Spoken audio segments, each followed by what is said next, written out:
All right. Hello, everyone. My name is Delaney Cuso, and I'm the MSW intern at Club King this past year. Today, we are going to be talking about self-care and especially being mindful in our self-care practice. So, while I think this topic is important 365 days out of the year, it is extremely crucial during these times right now, as I understand that everyone is experiencing um, an increased amount of stress, and we're starting to really see take in all the anxieties from the hardships going on around the world. So I think that it's ever important to start practicing our self-care. So to get started, I'm going to go over just the agenda of what we're going to cover.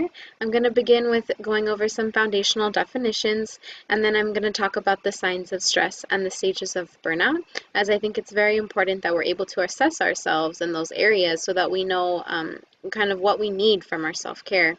And then we're going to go into the self-care planning, where I have two tools that I think would help everyone kind of get a plan going for what they would like to start implementing to take care of themselves.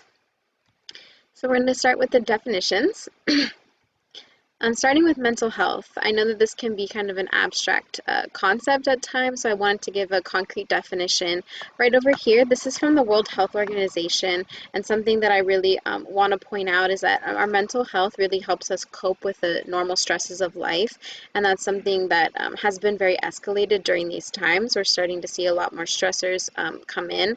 And so our mental health might start to decline with everything that's going on. And I really want to validate that. And it's completely normal with everything that's happening in our world. And so essentially our mental health, it's the entire being, right? So it's that emotional, psychological, and social aspects of ourselves. And that's why it's affecting how all of our thoughts, our feelings, our actions. And this last part that I'd like to note on is mental health starts to decline either based off of biological or life experiences. So while it can be genetic due to, things such as depression or anxiety running in the family, it also comes from life experiences. So whenever we're facing hardships or traumatic events occur, this is when we start to take a hit in this area. And then I wanted to include this definition on well-being, as well-being is in the definition of mental health, it's essentially like a byproduct. So essentially, when we are in the state of well-being, we're able to have that high life satisfaction. It gives us our sense of purpose, and it really helps us with the ability to manage stress, which I think is something that we're all trying to accomplish in life. And the things that it's really going to help us with is the physical health, the personal development. We're going to be able to really identify and then manage all the emotions that we're feeling. It's going to increase productivity and really help us have those positive relationships. And burnout. We're going to be talking about the three stages, but just kind of to give a summary, this is happening when we're starting to really have our energy depleted. We're hitting that stage of exhaustion. And due to all this, we're going to start mentally distancing ourselves from others because we're not feeling our best self. And while I don't want this to be negative at all, because this is something that we could really come out of, especially through the practice of self-care.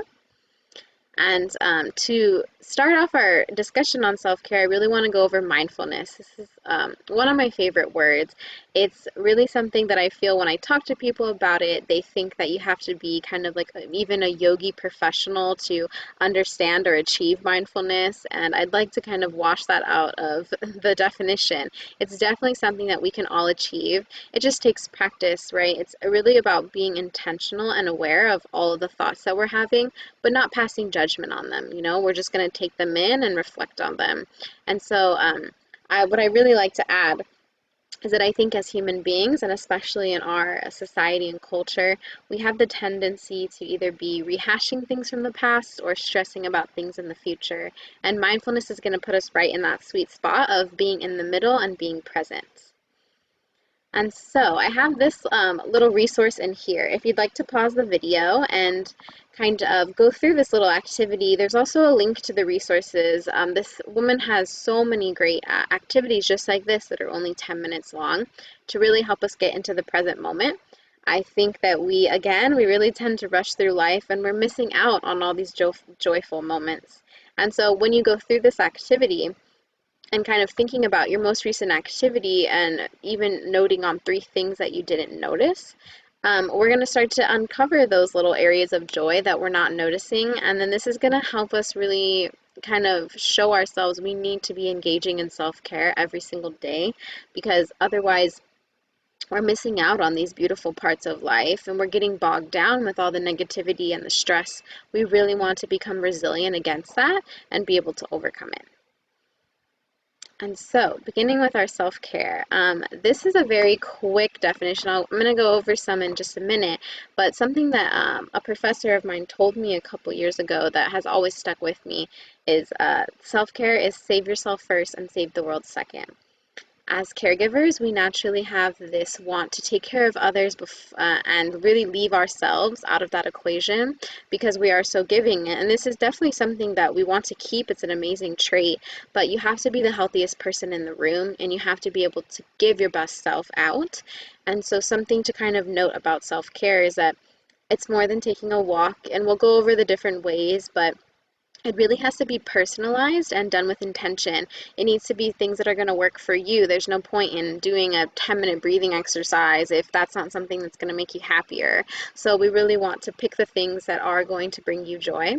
And the great thing about self-care is that it's going to reduce those negative symptoms and overall increase our resiliency as we battle stress and negativity. And so here's some more definitions or quotes about self-care. So I really love that it's giving yourself that permission to pause. I think during this time of quarantine, it does feel like our lives are on pause in a sense, but what I've really been feeling myself and from others is that we're busier now more than ever, because we had to kind of create new routines. We're in a whole different type of lifestyle, and it seems like we're just constantly going and taking in information. It's becoming stressful even when we're just sitting in the same room every day.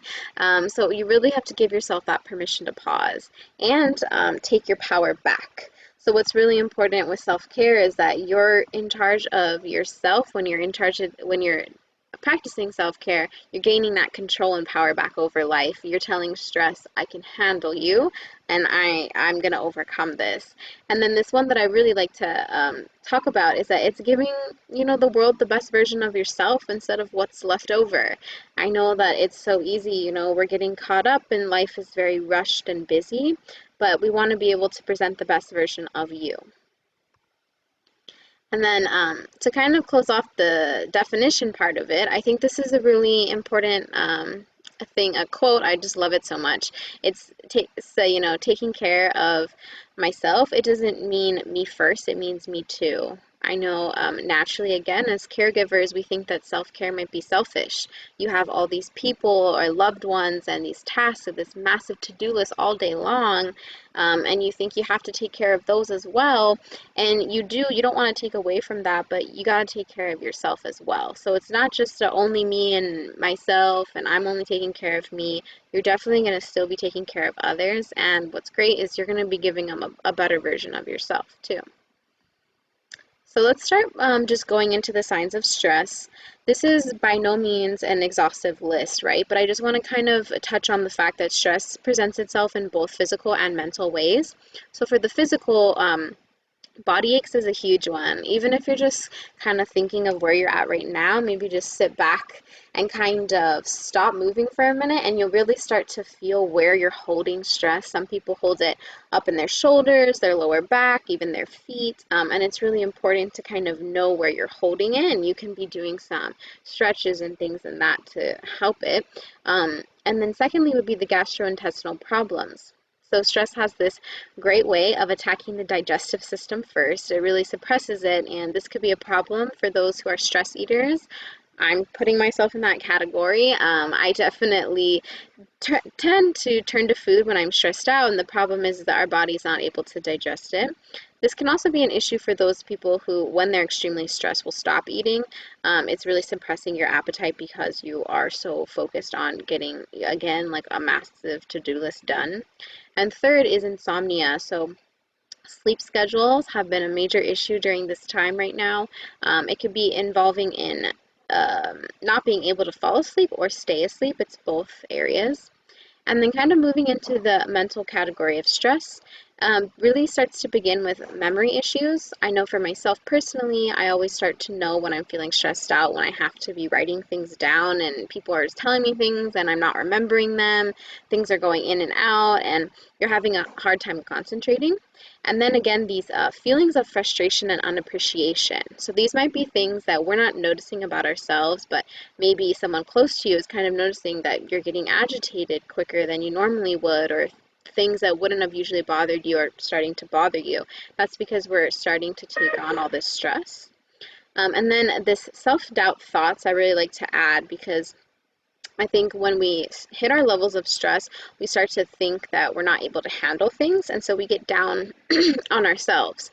I think we tend to have this kind of mindset that if you can't handle the to-do list or everything that people are asking of you, it's a sign of weakness. And I'd really like to kind of change the look on that, that it's really your mind and body telling you that you just need to take a break, because it's definitely okay to be feeling overwhelmed, and that's why we practice self-care, so that we don't have to get to that level. So if you want to take a minute to pause the video and maybe reflect on what are your first signs of stress, because again, this is very personalized. It's so different for every single person, and it's really important to know and be able to identify when you are feeling stressed. Now I'm going to discuss the stages of burnout. So these are the 3 stages. We really want to do some reflection because, again, I really want to highlight that these are nothing to be ashamed of. It's very normal, and that's why we always want to welcome the people asking for help. I've talked about that mindset where we think we have to be Superman and Superwoman all the time, and it's just not that way. We definitely can reach out and get help when we need it. So these stages look different for everyone, so I'll go over just some of kind of the signs and symptoms. So when we're in stage 1, this is stress arousal. So stress is just beginning to occur and our body is starting to respond to it pretty much unknowingly to ourselves. We're not really processing that yet. And this can be anything from just getting irritable to grinding your teeth while you're sleeping at night. Again, things that just go right over our head. Anxiety is really increasing during this time, and those self-doubt thoughts are definitely creeping in. In stage 2, we have the energy conservation. So I kind of like to describe this in a way as that we have a tank always that we like to refill, a great way through self-care. And this is when our tank is kind of on empty, but we're still trying to run. We're still trying to push the pedal. So your body and mind is really trying to compensate for this increased amount of stress. It's really not beneficial because we're going to start procrastinating, taking excessive time off, the social withdrawal, and it can even lead to substance abuse. And then in our 3rd stage, which is exhaustion, this is when we're going to typically start becoming aware of it now, because we've really hit this full point of mental fatigue, depression might start kicking in, we're having chronic stomach problems, headaches are now turning into migraines, and we could have this desire to drop out of our social relationships, when you stop wanting to go out with others because you're just not in the mood anymore. And this is not a healthy level for us on all levels. So it's going to affect, the work, personal life, and social. And this is when we really want to reach out to get help so that we can even prevent getting to this stage, or if you are in this stage, help bring you back out. So again, please pause the video and kind of think about these stages, reflect. Maybe, have you ever been in one and maybe not noticed, or what do these stages look like for you? So now into our self-care planning. So I have this chart right here. That I created kind of as like looking at, there's so many templates out online, and I think this is kind of a really good way to just capture the 5 main categories of self-care. And then this is a really great assessment tool for ourselves. So in the middle column, you're going to go over your current practices.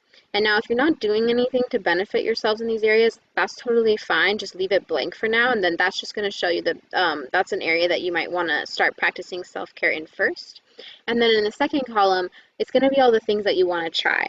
Now, I really want to encourage everyone to just go all the way on this. Don't hold back and think, oh, well, maybe I won't actually have time to do this. Put everything that you've put on the back burner and said that you don't have the time for, because this is going to be just trial and error. You really want to put everything that makes you happy and try them all out, okay?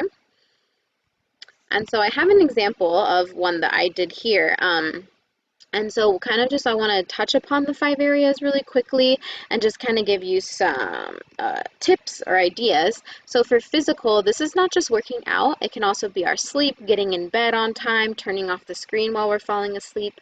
And then it's also eating habits, sorry. So it could be that mindfulness while you're eating breakfast. Really take in, what are the flavors, what are the smells that are happening right now. That's a really great way, and I've seen it really lift up people's day because, again, we're just going so fast. We're not even taking in these moments. And then for emotional, I think this is really important. These are everything that really fill up your heart and can fill back up your tank as well, that are going to really make you happy. For spiritual, this does not have to be religious. It obviously can be, but some other things are time in nature or yoga. And then for social, these, I think we're at a very interesting time. What I'm really loving that I'm hearing is that it's not social distancing, it's physical distancing. So we don't need to stop being social beings. It's in our nature. And so definitely keep getting on those FaceTime calls and all of these amazing apps that have come out. I put House Party on here, where you can play games with people, because this is the time that we need to be connecting and sharing now more than ever with everyone. And then for psychological, these are amazing things to just keep your brain going, but they're not the stressful kind of maybe work or school activities that we're doing. They're more things that we enjoy and give us kind of purpose. So reading books and journaling has been really great. Even if it's just 5 minutes at the beginning of your day, you're journaling down how you're feeling. Kind of try it out and then see how you feel throughout the rest of the day once you started that. So if you want to pause the video and kind of reflect on this assessment, maybe see the areas that you want to improve in, and then again, give yourself props for the areas that you're already doing well in. Maybe you've already been doing kind of unintentional self-care and not really even have known it. And so lastly, I have this tool right here. I like to call it our emergency toolkit. So this is kind of a chart that shows these 4 different categories. When you're going through it, the middle column is going to be everything that's helpful. So these could be things you're already doing, but also things that you want to start implementing. And these are things that we're going to pull from when we're starting to feel the stress come on, when we're starting to feel overwhelmed. These are going to give us that quick boost of self-love. And then in the harmful category, these are going to be all the practices right now that are not helping you, that are maybe contributing to your stress, bringing down your mood. And so I have an example here. These relaxing, calming strategies, this can be anything that really gets you to put that pause. We all need this, some time alone sometimes to really collect, think, or process. And this is things that you're going to just immediately go to when you're maybe just right when that stressor hits and you need to kind of take a pause. Positive self-talk is a category that I really love. I talk about it often with the people who say that self-care is not something they can practice because they don't have time for it. So what I like to suggest is just writing a note to yourself, a positive compliment, something that you love about yourself, and maybe just posting it up on a wall that you're always going to see, or a little post-it note on your laptop while you're doing some work, because this can be a really big mood booster and you're not really doing anything, you're reading it and it's just boosting you up. It's saying, okay, no, I can do this. I'm doing great. I really love myself. I'm a great mother, father, caregiver. You really need to be giving ourselves those compliments because we give them to others and we kind of leave ourselves out.